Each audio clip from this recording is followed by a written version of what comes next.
Greetings! My name is Joe Bob, and I'm very peeved. Welcome back to Sunless Sea. Last time, we did a whole bunch of stuff in Hideaway, dealing with some rather aggravating investigator and his silliness, and we acquired the first of the 7. Acquired seems like a poor word for it, but whatever.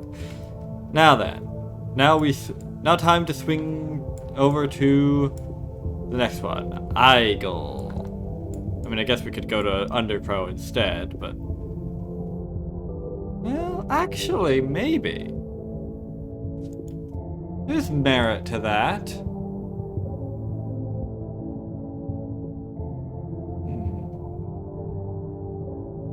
So far out of the way, though. I'll swing by it. I'll probably swing by that, like, last or something. Okay. Let's just go to Igel, then. At some point, we're going to need to stock up on fuel again. I don't really know of any good places around here. At the point, but yeah, so we can swing by over here and refill on fuel efficiently.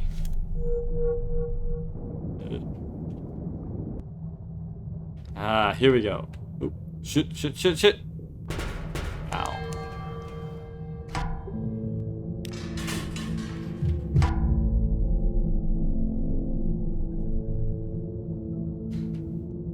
Thank goodness for this ship having the ability to just casually regenerate small amounts of HP.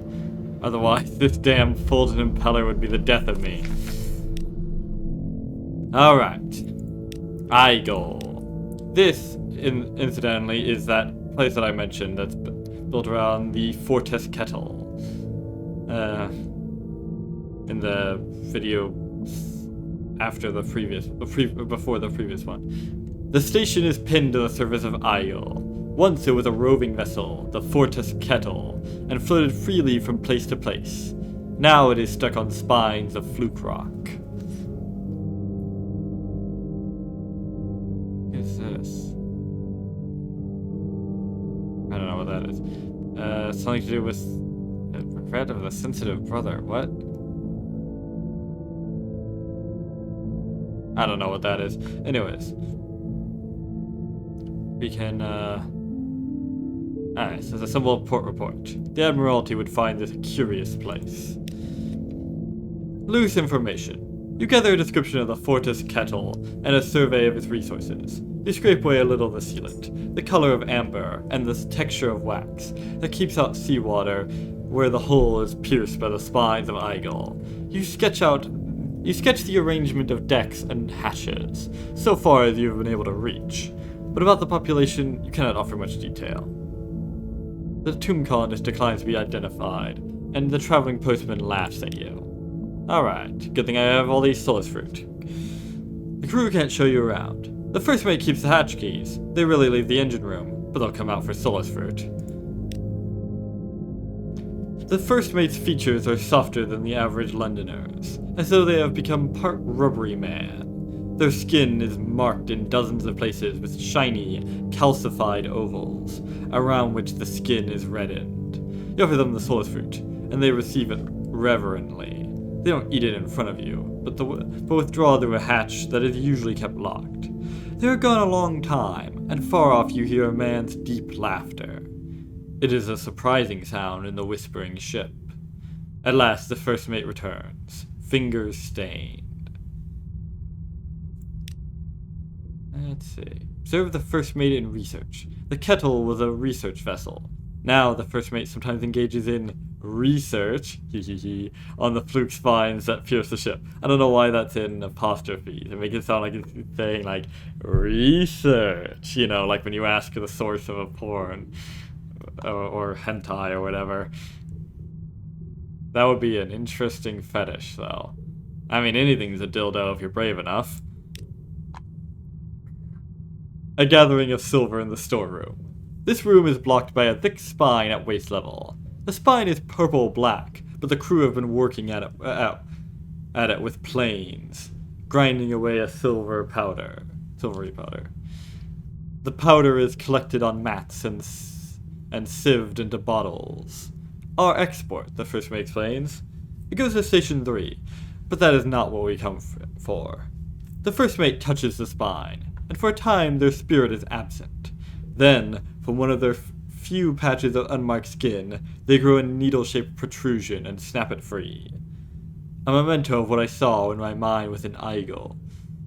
Interesting. Needle of Fortas. Expressions of the first mate's grief at exploring the bitterness of Igel. But yeah, do you know this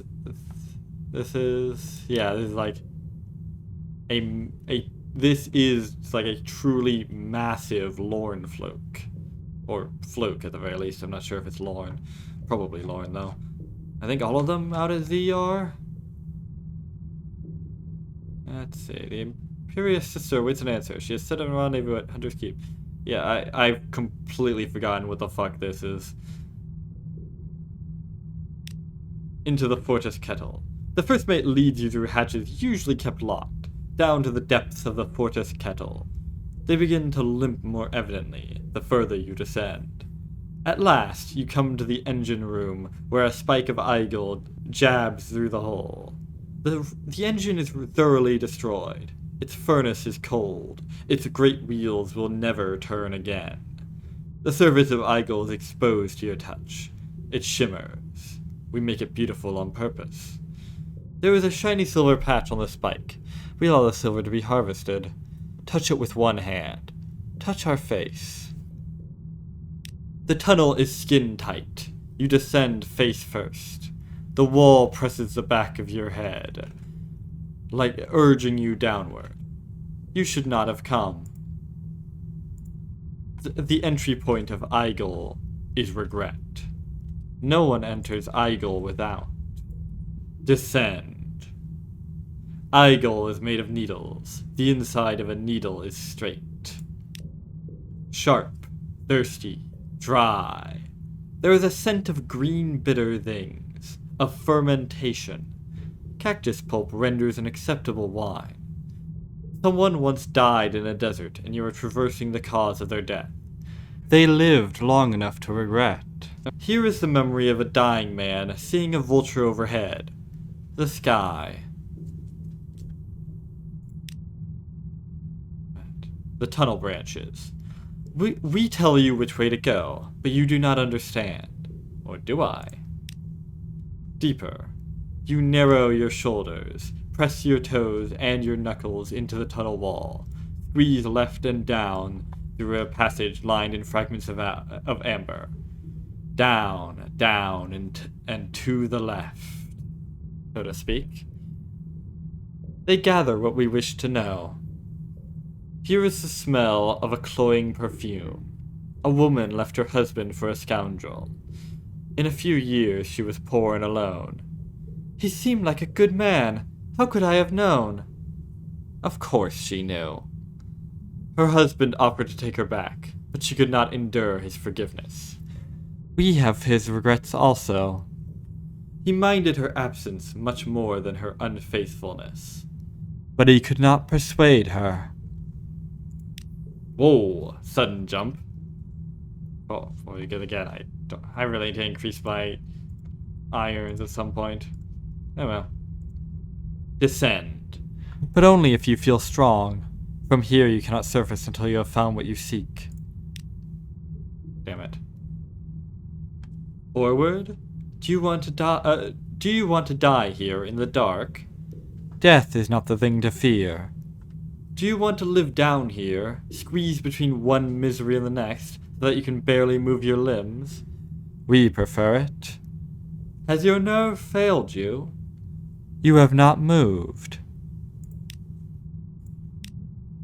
You intend to move, and the tunnel moves you. A fresh red memory. She stood still when she wished to go. She answered questions from the man with the knife-shaped smile. She was afraid of him. She pretended his questions were questions a sociable person would ask. She was more afraid of being discourteous. He did not kill her. After, she was angry at herself anyhow, for having her fears out of order. She had a new tongue installed in her mouth. In the presence of trespassers, the new tongue says, "I dislike you. I fear you. I wish you would go," whether she bids it to or not. Only forward exists. Do you regret continuing? It is too late. Night regrets. A recollection the length of a hatpin. It would have been a baby. What? I can collect what you came for. Will you be pierced by the brother's regret? Or note the regret but leave it where it lies? Why would I was about to ask, why would I leave it where it lies? But then But come to think of it, why would I take it? I'm here to, retrieve someone's regret. I believe, yeah, someone's brother's regret. For their sister, or whatever. But what right does his sister have to his regret that he left buried here for a reason? None at all. Better to leave it where it lies. It's not for me to take. You cannot ascend from here with nothing. You have come too far, but you can take a different regret instead. The star-white shard by your left hand. Not human! It stings. And you know a sorrow that is shaped like an ellipse. The sorrow of a long approach that also hastens departure. And all the while you travel, you are melting. Would it have been possible to crash and arrest the trajectory? During your first orbit, you are so bright that you cast a shadow in daytime. Afterwards, long afterwards, you are kneeling on the floor of the engine room, while the first mate quarters a solace fruit under your nose.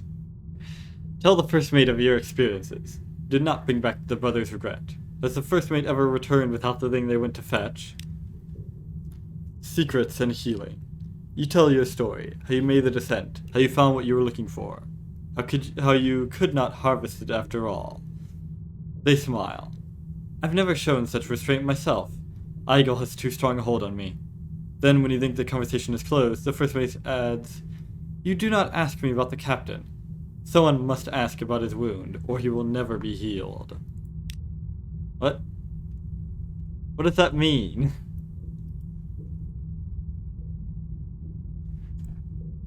Okay. You know what? A person may embrace a cactus and so on. Okay, then. I'm starting to think there isn't a member of the Seven here. Yeah, well. Fun anyways, and I'm pretty sure the one in Nook will be pretty quick to get. Let's see. Help pack the exploits. Bottles and bottles of silver powder, ground from Igel's spine, wait to be sent away. The tomb colonist hands you bottles, and you nestle them in straw. Don't worry too much if you touch the powder, the tomb colonist says. Looks poisonous, but there's no harm in it. The first mate uses some of it to make the needles, and sells the rest. The colonist obviously doesn't approve of the first mate's regret collection, and clarifies with only a little prompting.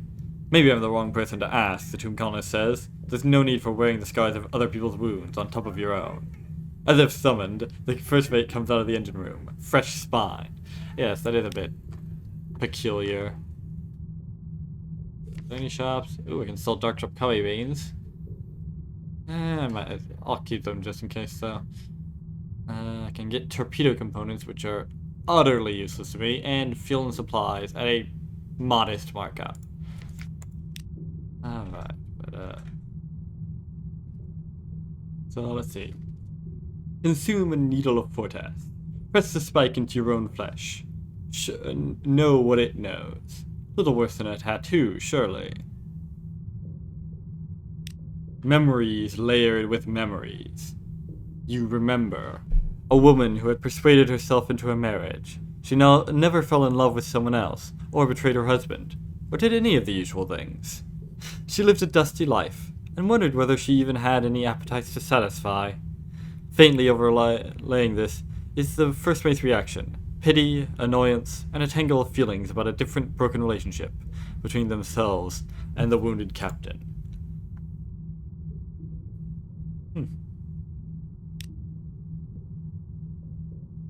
Well, I mean, there's nothing wrong with a simple life, I suppose, without appetite. 3 is more resonant than 1. A piquant blend. The first mate has selected 3 particular flavors for you. Here is a prisoner's breath of fresh air after 50 years in the cell. Here is a proud father, summoned to court in a sordid case against his son. Here is lavender water on a window's kerchief. I don't know how to pronounce that.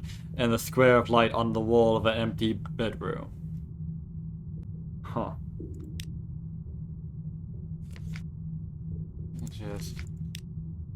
If I recall... Hang on, let me nip on out for a second. Man, it feels weird going from the really detailed submarine to this. There we go. Grab a port report real quick. Did I just get a Blemmingen from that? Oh. Huh.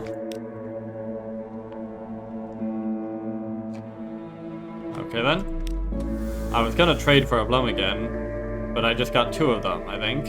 Unless I already had one, in which case I'm probably wrong about what I was thinking, but I don't think I am. Man, I shouldn't have clicked away from that so quickly. That was probably a rare success or something. And might have had alternate text, but oh well. What's done is done. Or is it? Just take a wide approach. Too wide. No, just right. Alright, I got more thing. Here we go. Introduce a Blemmingen to Igel. Wouldn't the spikes of Igel look friendlier with a bit of mushroom foliage? A blasted land. You try to release the Blemmingen by airlock onto the spiny surface of Igel. Its determination is fierce, and it tries gamely to climb down a spine. Almost at once it begins to shrivel and shrink in on itself, its shroomy flesh blackening and then coming away in ragged strips. It cannot take hold in this waste space. But the sacrifice was not wholly without effect. The first mate says later that Igel has been made just a little gentler, and when someone commutes with the secrets of Igel, he brings away more discoveries. Yeah, exactly. This is what I wanted the Blemmigans for. Increase. Oh, damn it. Didn't realize I wouldn't go above that. Oh well, that was a bit of a waste of a Blemmingen, but it's not like it cost me anything. I didn't expect to get 2, much less 1 for free. Now, which of these do I do? Dine with the crew. Yeah, I think the help sort needles is still the best option. There we go. 9 needles. Damn it. I need exactly 1 more. Alright. Time to idle a bit. Or perhaps I should say, idle a bit. No, no one should ever say that. There we go. And now... Yes, explore the supply rooms. Old needles. There are glass jars stoppered with wax, where the first mate keeps yet more needles. Labeled in writing that is too faded to read. This business of growing and collecting the needles has been going on for a very long time, it appears. Alright, consume 10 needles of Fortis. A person may embrace a cactus and survive. At this intensity, there is no sorting one regret from another. They pierce your skin and blend into you. Misunderstandings, injustices, accidents, betrayals, sudden death and lingering death, and the consuming fear of death that eats up happiness in advance. When there is nothing left of my skin but the spines of Igel, then I will be allowed to rest, says the first mate. Until then, if I cannot alleviate these sorrows, I must at least bear witness. Why? Ask the first mate about the captain. Ask, in our hearing, and we too will answer. You are not so indifferent to his suffering after all. The first mate scrubs wet eyes, trying to compose themselves. Finally, the captain was hurt when the kettle went aground. We kept him from the brink of death. The captain is still capable of laughter. It seems every time I return to him, his wound has reopened. The spines in the first mate's flesh are a lance in the captain as well. If there were anything I could do, the first mate would give up anything for the captain, except us.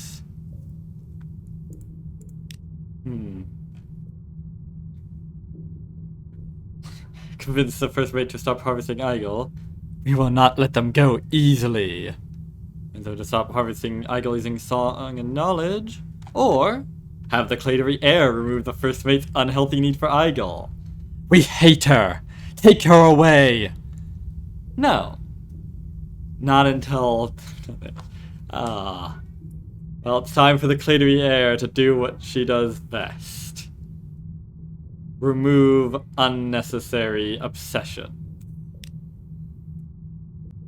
Crossed arms. The Clatery heir takes the first mate aside. She is brisk. Visiting the sorrows of Igel is an indulgence. The captain is freshly wounded whenever the first mate embraces a new sorrow. Can they not see this? Do they not understand? While she speaks, she is sharpening a blade.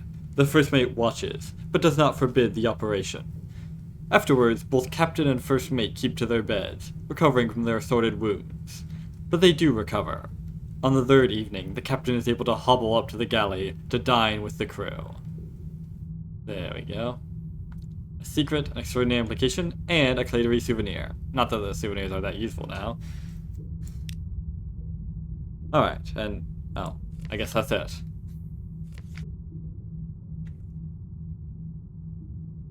That's, all, I suppose. Not the, longest of stories, nor the most in-depth of reports, but...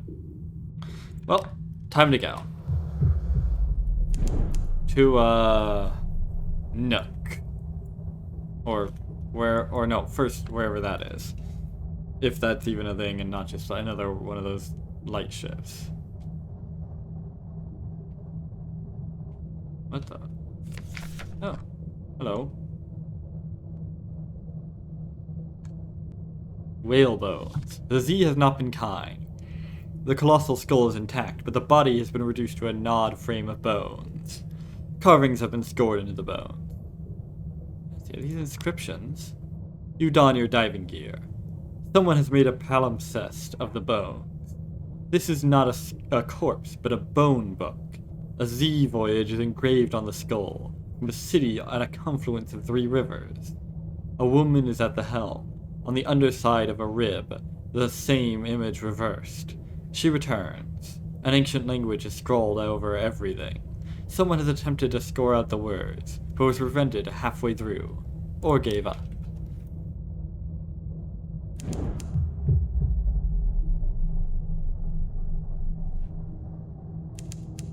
Ooh. Now what's this? The hut. Drownies built a copy of London as it never was. A cathedral, and houses, and fields of flowers, all underwater. The water is cool and luminous, and at the same time it is breathable air. Okay, I'm 90% sure that this isn't actually, I'm like 90% sure that what the fuck is that? Oh, fuel. Yeah, that there's no, members of the 7 there.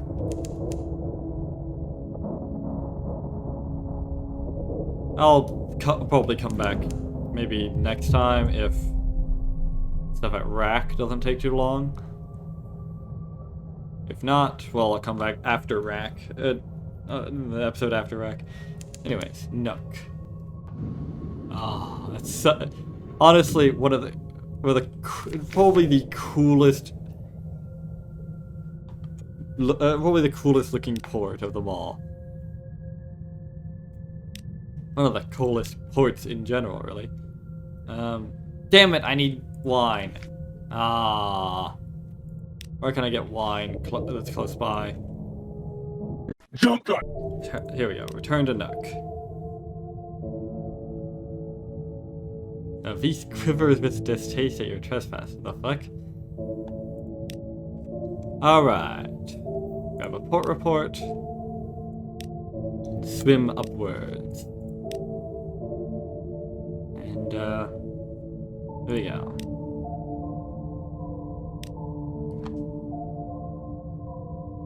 The latitudinarian.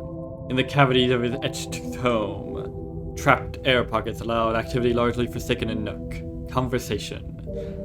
The latitudinarian watches and listens. He keeps a merciless peace within his house. He cares not a damn for what happens outside of it. Greet Batuk. You recognize him from Miriam's statues. The same enviable chin, the same heavy-set shoulders, the same scowl. The gentleman protests too much, methinks. He squints at you. No, he says. No what? No, I'm done with responsibility and causes. I came here to be left alone. What goes on out there isn't my concern. Not anymore. Interesting, then, that he chooses to preside over the only place in Nook where people come to speak of the wider world. Perhaps if you shared some of your own experiences, you could remind him what he's missing. Alright. Rekindle Batuk's curiosity. It is your turn to speak. Tell them a lesson you learned at Z. Don't lose your mind. The Z teaches many lessons, and each one has a tale to it. The Nook folk listen closely, keeping their breathing slow to preserve the air. Batuk sits statue still, his broad soldier's hands clasped before him. Batuk feigns indifference, but you can tell he's listening. Rekindle Batuk's curiosity. Again. Don't lose your mind. That's the same thing. Okay. When you finish your tale, Batuk asks a question. He contemplates your answer. You have him on the line. He leans forward when you speak, his eyes misty with memory. Batuk the privilege of the mighty. You tell of the great Neathi powers, the robed masters, comfortable in London's bazaar, the Khan, secure in his fortress, the presbyter, reigning for 1,000 years over his 77 kingdoms. Batuk attends closely as you speak. Yeah, trade a secret. It's gonna take 4 or 5 at this point. The toll of the Z. You tell of drowned sailors in the Fathom King's feasts, of the numberless wrecks that litter the deeps. After your tale, Batuk springs to his feet and paces the cavity. Welcome, Batuk, back to the 7 against Nidar. Yes, alright. Try not to look so damn pleased with yourself. Wasn't that clever? You just reminded me of how angry I am. Arrogant presbyter bastards. Takes solid flint balls to monopolize immortality, I'll tell you that. You know, when we sacked Nidar, I broke one of their tablets, the ones they keep their precious laws on, smashed it on their pretty gemstone street.